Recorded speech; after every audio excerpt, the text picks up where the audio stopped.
Welcome to the Real Estate Espresso Podcast, your morning shot of what's new in the world of real estate investing. I'm your host, Victor Menashe. Happy first of the month, exactly 1 month remaining in 2021. On the first day of each month, we review the book of the month. In order to be considered for book of the month, a book has to meet a very simple criteria. It has to be either impactful enough that it'll change your life or your perspective on the world. Of course, whether it does or not is entirely up to you. If you consume the content as a piece of entertainment, well, you're missing the point. But if you internalize it, make it part of you, you have an opportunity at some lasting change. The book this month is called $100 Million Offers, How to Make Offers So Good That People Feel Stupid Saying No, by Alex Hormozi. The core of this book is based on the notion of making value-driven versus price-driven purchases. See, you can grow your business through one of three axes: getting more customers, selling those customers more value, or getting them to buy more often. The author defines a grand slam offer as actually helping all three of those requirements for growth: getting you more customers, getting them to pay more, and getting to do so more often. It allows you to differentiate yourself from the rest of the marketplace. It allows you to sell your product based on value, not price. See, commoditized purchases are price-driven purchases. It's part of the race to the bottom. When everything's equivalent, then the discussion always degenerates to price. But differentiated, value-driven purchases, where you're selling in a category of one with no other competitors, are completely different. It's an offer you present to the marketplace that cannot be comparison shopped with any other product or service available. It combines an attractive promotion, an unmatchable value proposition, a premium price, and an unbeatable guarantee with payment terms that allows you to get paid to get new customers. It removes the cash constraint on business growth. In order to understand how to make a compelling offer, you've got to understand value. The reason people buy anything is to get a deal. They believe what they're getting, that is the value, is worth more than what they're giving in exchange, that is the price. The moment the value they received dips below what they're paying, then of course they stop buying. This price to value discrepancy is what you have to avoid at all costs. The simplest way to increase the gap between price and value is by lowering the price.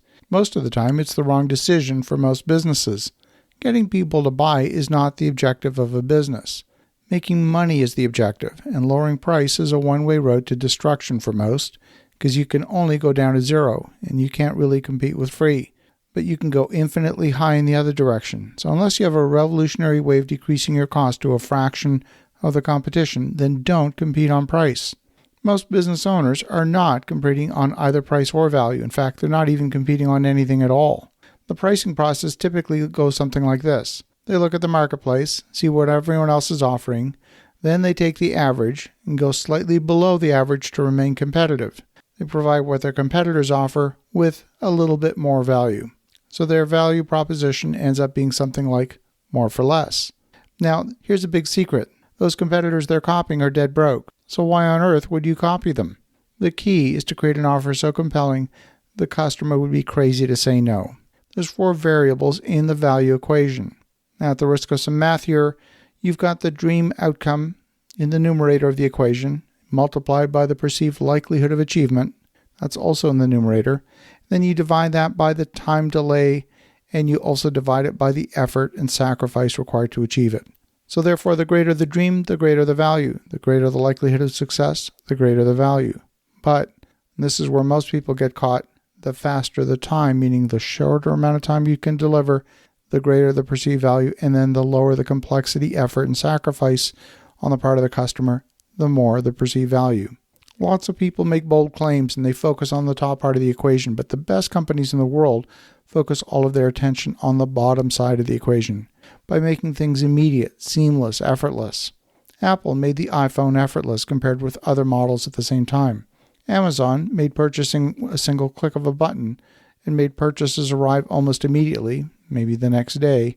Netflix made consuming TV content immediate and effortless. The value proposition is always based on the product of the product, and the author speaks about how this ties into the value.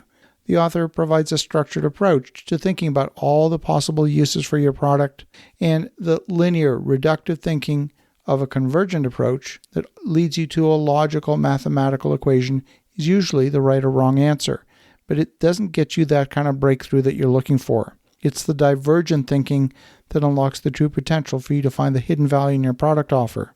See, if business is about solving problems, then having a full list of all the problems that your customers face is key to creating all of the solutions and hence the value in your product offer. The key to this offer is stacking so much value that it solves every single one of the customer's objections. The author goes through the entire process to accomplish one single objective, to create a valuable offer that's so differentiated it's unable to be compared to anything else in the marketplace. What they're selling is something unique. As such, there's no longer bound by the normal pricing forces of commoditization. As I read the book, I examined one of my own purchases recently. I was convinced that I wanted to buy a new fitness tracker. My old Fitbit had eventually died, and it wasn't working any longer. The new ones have a heart rate monitor and a sleep tracker. They also integrate with the iPhone, so that incoming messages and phone calls appear on your wrist instead of pulling your phone out of your pocket.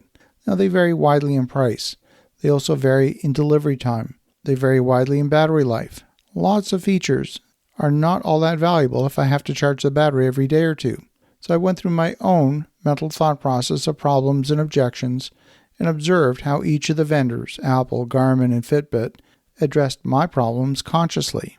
I also noticed that once I had enough of my problems solved, then I went searching for the best price and delivery time. At that point, I treated the delivery channel as a commodity. The entire thought process I went through, somehow miraculously, matches the thought process that the author describes in the book. Maybe there's something to what he has to say. So as you think about that, go get a copy of $100 Million Offers by Alex Hormozi. Have an awesome rest of your day. Go make some great things happen.